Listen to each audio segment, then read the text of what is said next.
جب کافی لوگ تمہارے بارے میں چال چل رہے تھے تو تم کو قید کر دیں یا جان سے مار ڈالیں یا وطن سے نکال دیں، تو ادھر وہ چال چل رہے تھے اور ادھر اللہ چال چل رہا تھا، اور اللہ بہتر چال چلنے والا ہے، خیر الماکرین یہاں تک ہے۔ وَإِذَا تُتْلَى، اور جب تلاوت کی جاتی ہیں، پڑھی جاتی ہیں، علیہم ان کے سامنے، آیاتنا ہماری آیتیں، قالو تو کہتے ہیں، قد سمینا ہم نے سن لیا ہے، لو نشاؤ اگر ہم چاہیں، لا قلنا تو کہہ دیں، مثلا اس طرح کی، ہاذا ان ہاذا یعنی اس طرح کی آیت ہم بھی کہہ دیں، ان ہاذا یہ ہے ہی کیا، الا اساطیر الاولین اگلے لوگوں کی حکایتیں۔ حکایتیں کہتے ہیں کہانیاں، داستانیں، یعنی قرآن پاک میں پچھلی اقوام پر کس طرح عذاب نازل ہوئے، ان کے پیغمبروں نے کس طرح انہیں ڈرایا، لیکن انہوں نے ان کی بات نہیں مانی، کفر کیا، تو کیسے اللہ تعالیٰ نے انہیں عذاب میں مبتلا کیا۔ تو وہ داستان نے جو کہانیاں بتائی گئی ہیں، جو واقعات بتائے گئے ہیں، ان کو یہ کافر لوگ کہتے تھے یہ اگلے لوگوں کی حکایتیں ہیں، یہ ہے ہی کیا، اگر اس طرح کی چاہیں تو ہم بھی کہہ دیں۔ تو یہ دیکھیں وَإِذَا تُتْلَى عَلَيْهِمْ، اور جب ان کو ان کے سامنے پڑھی جاتی ہیں، آیاتنا ہماری آیتیں، یعنی جب ان کو ہماری آیتیں پڑھ کر سنائی جاتی ہیں، قالو تو کہتے ہیں، قد سمینا کہ یہ ہم نے سن لیا ہے۔ کیا سن لیا؟ یہ بریکٹ میں بتایا گیا کہ یہ کلام ہم نے سن لیا ہے، اگر ہم چاہیں تو اسی طرح کا کلام ہم بھی کہہ دیں۔ ان ھذا الا اساطیر الاولین، اور یہ ہے ہی کیا، صرف اگلے لوگوں کی حکایتیں ہیں۔ وَإِذْ قَالُوا، اور جب کہا انہوں نے، اللہم کہ اے خدا، اے ہمارے رب، ان کان ھذا ھو الحق، کہ اگر یہ ہے تمہاری طرف سے حق یعنی سچ، کس کو کہا جا رہا ہے؟ یعنی قرآن کو، اللہ تعالیٰ کے احکامات کو، کہ اگر یہ تمہاری طرف سے سچ ہے، من عندکا یعنی تمہاری طرف سے، فامطر تو ہم پر پتھر برسا، حجارتن پتھر، فامطر برسا، علینا ہم پر، تو ہم پر پتھر برسا، من السماء آسمان سے، یعنی آسمان سے پتھر برسا، آویتنا عذاب علیم، یا کوئی اور تکلیف دینے والا عذاب بھیج۔ ٹھیک ہے بچوں، وما کانا، اور نہ تھا، اللہ لیعذبہم کہ انہیں عذاب دیتا، وانت فیہم اور تم ان میں تھے، تو اللہ ایسا نہ تھا، یعنی خدا ایسا نہ تھا کہ جب تک تم ان میں تھے انہیں عذاب دیتا۔ وما کان اللہ، اور اللہ ایسا نہ تھا، معذبہم کہ انہیں عذاب دیتا، وہم یستغفرون اور وہ بخشش مانگ رہے ہوتے، یعنی وہ بخشش مانگتے اور انہیں عذاب دیتا۔ اب یہاں پر دیکھیں اس آیت میں اللہ تعالیٰ نے دو طرح کی وضاحتیں کر دی ہیں کہ اللہ تعالیٰ کے عذاب نہ بھیجنے کی، ان کے فرمان یعنی مانگنے کے باوجود ان پر عذاب کیوں نازل نہیں کیا، کہ دو وجوہات بتائی گئی ہیں۔ ایک یہ کہ حضور صلی اللہ علیہ وسلم ان میں موجود تھے، اور حضور صلی اللہ علیہ وسلم رحمت للعالمین ہیں، اور اللہ تعالیٰ جب ایک دفعہ رحمت بھیج دیتا ہے تو پھر عذاب نازل نہیں کیا کرتا۔ اور دوسری وجہ کیا بتائی کہ وہ ان میں سے کچھ لوگ مغفرت کی دعا مانگ رہے تھے، بخشش مانگ رہے تھے، تو اللہ تعالیٰ جب کسی قوم میں چند لوگ بھی مغفرت طلب کر رہے ہوں تو اللہ تعالیٰ پھر عذاب نازل نہیں کیا کرتا۔ وما لاہم، اور نہیں ہے ان کے لیے، اللہ سوائے یعذبہم کہ انہیں عذاب دے اللہ، وہم یصدون کہ وہ روکتے ہیں، عن المسجد الحرام مسجد حرام سے، یعنی خانہ کعبہ میں نماز پڑھنے سے۔ اب کیا ترجمہ اس کا ہے؟ میں نے پہلے لفظی ترجمہ بولا ہے، اب دیکھیں، اور اب ان کے لیے کون سی وجہ ہے کہ وہ انہیں عذاب نہ دے جب کہ وہ مسجد محترم میں نماز پڑھنے سے روکتے ہیں۔ اللہ تعالیٰ کہہ رہا ہے کہ انہوں نے تو کوئی وجہ نہیں چھوڑی کہ اللہ تعالیٰ ان پر عذاب نازل نہ کرے، ہر طرح سے وہ اس قابل ہیں کہ ان پر عذاب نازل کیا جائے کہ وہ مسجد محترم میں نماز پڑھنے سے روکتے ہیں۔ یصدون عن المسجد الحرام مسجد محترم یعنی میں نماز پڑھنے سے روکتے ہیں۔ وما کانوا، اور وہ نہیں ہیں، اولیاء اس کے متولی، یعنی اس مسجد کا انتظام سنبھالنے والے، اور اس مسجد کے متولی بھی نہیں ہیں۔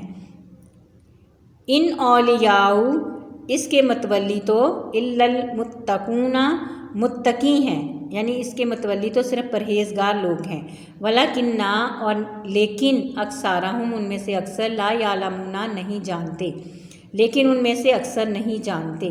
وما کان صلاتہم اور ان کی نماز تو ہے عند البیت بیت اللہ کے نزدیک، الا سوائے مقام سیٹیاں و تصدیاتن سیٹیاں اور تالیاں بجانے کے سوا کچھ نہ تھی۔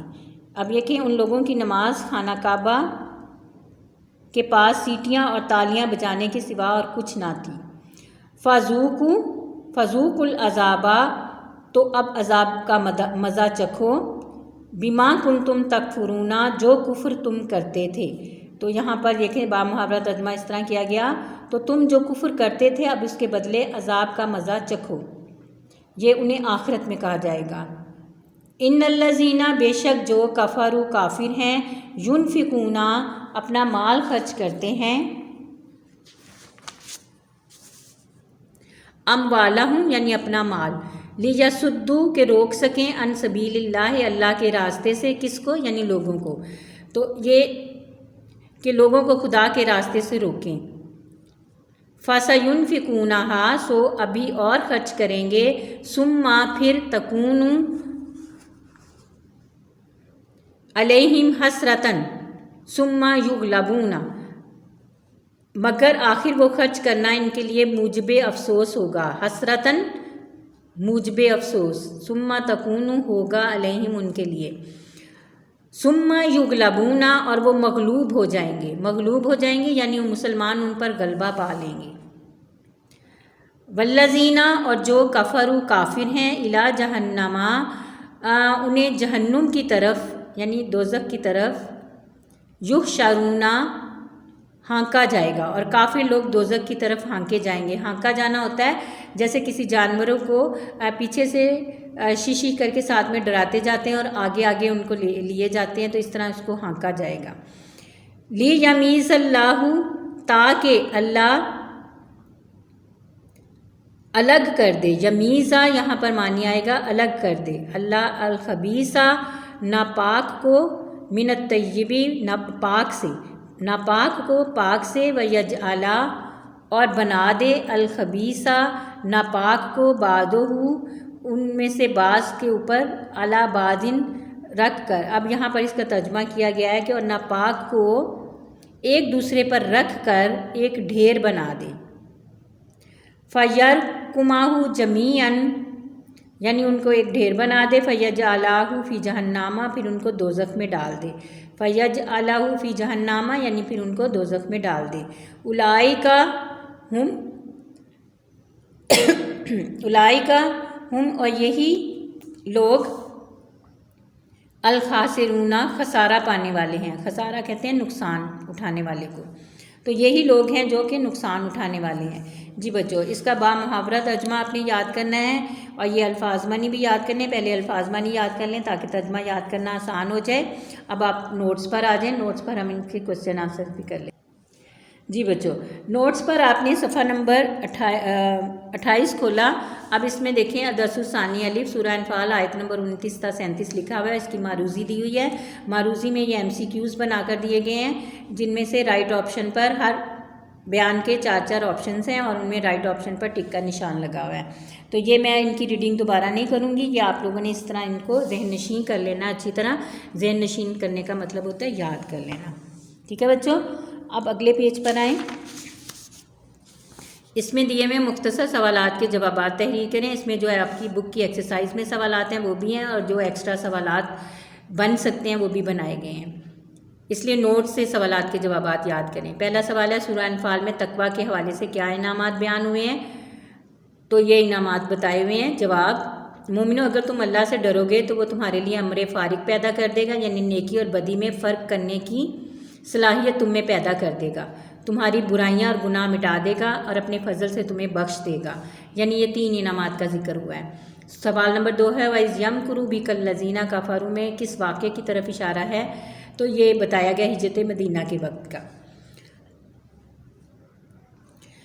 کہ جب کافر آپ صلی اللہ علیہ وسلم کے خلاف تدبیریں کر رہے تھے کہ آپ صلی اللہ علیہ وسلم کو قید کر دیں، قتل کر دیں یا جلا وطن کر دیں۔ بالآخر ابو جہل کی رائے پر تمام قبائل نے اتفاق کر لیا۔ اسلام کے داعی جناب محمد صلی اللہ علیہ وآلہ وسلم کو نعوذ باللہ